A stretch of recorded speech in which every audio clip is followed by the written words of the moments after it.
we're going to discuss skid plates, what areas you need them at, and why you need them. I generally go on the Crouch Creek course over on the East Coast, and they have blue courses and green courses.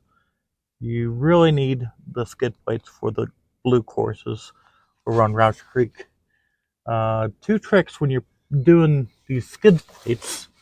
One, when as you can see, they're beat up pretty good because I use the truck pretty well.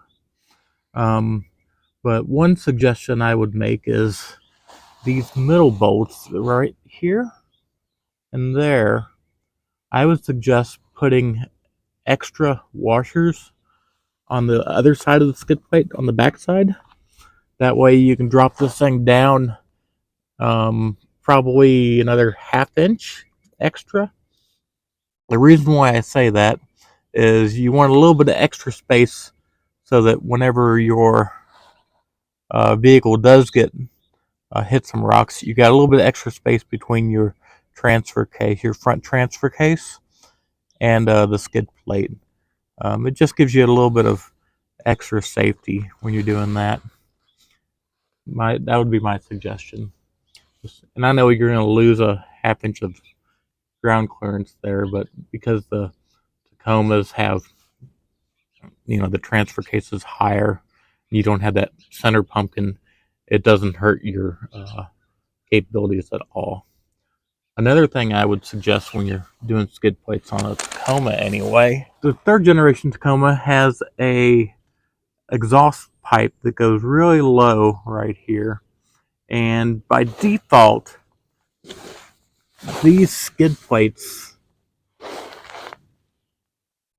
this skid plate right here, by default when I bought it, it was down this low, like an inch and a half lower, which really loses a lot of ground clearance. I found that I don't need, you know, 2.5 inches of air between my exhaust and my skid plate. There's just no point in that. So what I did was I put a bottle jack here, and on the four corners of this drop down on the skid plate, this lower point, and pretty much I pre-crushed my skid plates. So I jacked it up here, and I jacked it up there, and I jacked it up, and I let the bottle jack down. And what that did is that gave me an extra 1.5 inches of ground clearance that I didn't have before.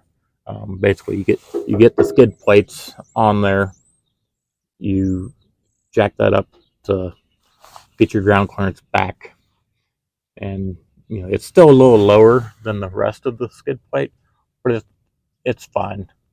Um, it, it's good protection, and it's not as low as what the factory setup was. As you can see right there, it's jacked up pretty good. And that's the main protection areas, that I wanted on the Tacoma. And with this protection, I was able to go through all the blue courses at Roush Creek Park in Pennsylvania. So these are the two skid plates I ended up getting for the Tacoma. This is a third generation Tacoma.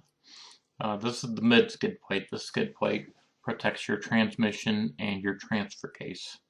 It comes with the cross brace, and it comes with everything you need. The front skid plate is this one. This protects the front area, so these two combined, you're getting total protection for the front and basically all the way back to the back of your transfer case.